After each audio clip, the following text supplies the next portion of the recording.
اور جب میرے بندے آپ سے میرے بارے میں سوال کریں تو کہہ دیجئے بے شک میں قریب ہوں، میں پکارنے والے کی پکار کا جواب دیتا ہوں۔ جب بھی وہ مجھے پکارے تو ان کو چاہیے کہ وہ میرا حکم مانے اور مجھ پر ایمان رکھیں تاکہ وہ ہدایت پائیں۔ رسول اللہ صلی اللہ علیہ وسلم سے بعض صحابہ کرام نے عرض کیا، کیا ہمارا رب قریب ہے کہ ہم اس سے سرگوشی کے انداز میں مناجات کریں، یا وہ ہم سے دور ہے کہ ہم اسے پکاریں، یعنی بلند آواز سے پکاریں؟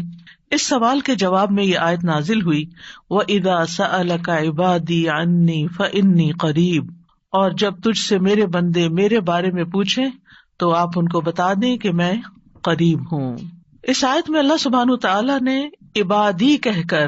اپنے بندوں پر خاص رحمت ظاہر کی ہے، اور پھر اپنے قریب ہونے کا ذکر کر کے دعا کرنے کی ترغیب دی ہے۔ یعنی اللہ سبحانہ تعالیٰ ہمیں اپنے بندے کہہ کے پکار رہا ہے، میرے بندے، ہم سب اسی کے بندے ہیں۔ اور پھر یہ بھی بتا دیا کہ انی قریب، میں قریب ہوں، دور نہیں ہوں تم سے، تم جب چاہو مجھے پکار سکتے ہو۔ ابو موسیٰ اشعری کہتے ہیں کہ ایک سفر میں ہم رسول اللہ صلی اللہ علیہ وسلم کے ساتھ تھے۔ جب ہم کسی وادی میں اترتے تو لا الہ الا اللہ اور اللہ اکبر کہتے اور ہماری آوازیں بلند ہو جاتی، تو نبی صلی اللہ علیہ وسلم نے فرمایا، اے لوگو اپنی جانوں پر رحم کرو، کیونکہ تم کسی بہرے یا غائب کو نہیں پکار رہے، وہ تو تمہارے ساتھ ہی ہے، بے شک وہ سننے والا اور تم سے بہت قریب ہے، اس کا نام برکتوں والا ہے اور اس کی عظمت بہت ہی بڑی ہے۔ تو اللہ سبحانہ تعالی قریب ہے، اس کو ہم چاہیں تو دل ہی دل میں پکارے، سرگوشیوں کے انداز میں پکارے یا اونچی آواز میں پکارے، وہ ہر حال میں سنتا ہے، اور جب وہ سنتا ہے تو جواب بھی دیتا ہے اور ہماری دعائیں قبول بھی کرتا ہے۔ اس لیے ہمیں اس کو قریب محسوس کر کے اس سے دعائیں کرتے رہنا چاہیے۔ تو وہ دعا کی قبولیت کے اعتبار سے قریب ہے، دعا کو سننے کے لحاظ سے قریب ہے، اپنے علم کے اعتبار سے سب لوگوں کے قریب ہے، اور خاص طور پر عبادت کرنے والوں اور پکارنے والوں کے قریب ہے۔ یعنی اس کا قرب دو طرح کا ہے، ایک عام قرب ہے جو سب کے لیے ہے، اور ایک خاص قرب ہے جو اس کے خاص بندوں کے لیے ہے، اور وہ خاص بندے جو عبادت گزار ہیں، جو اس کا ذکر کرتے ہیں، جو اس کے شکر کرنے والے ہیں۔ تو اللہ سبحانہ تعالیٰ ان کی دعاؤں کو قبول کرتا ہے، ان کی مدد کرتا ہے اور انہیں نیک کاموں کی توفیق عطا کرتا ہے۔ یہاں پر آپ دیکھ رہے ہیں کہ فَإِنِّي قریب کہہ کے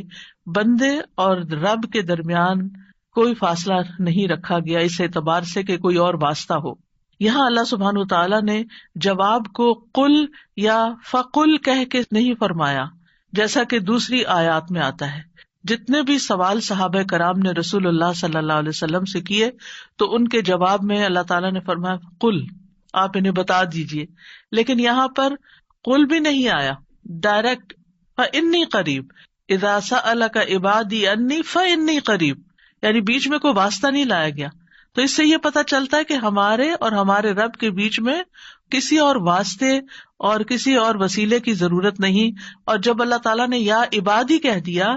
تو اس میں سارے بندے شامل ہو جاتے ہیں، چاہے وہ نیک ہوں یا بد ہوں، بڑے ہوں یا چھوٹے ہوں، گناہگار ہوں یا بہت پرہیزگار ہوں، کوئی بھی ہو، جو بھی اپنے رب کو پکارتا ہے رب اس کی پکار کو سنتا ہے اور وہ قریب ہے۔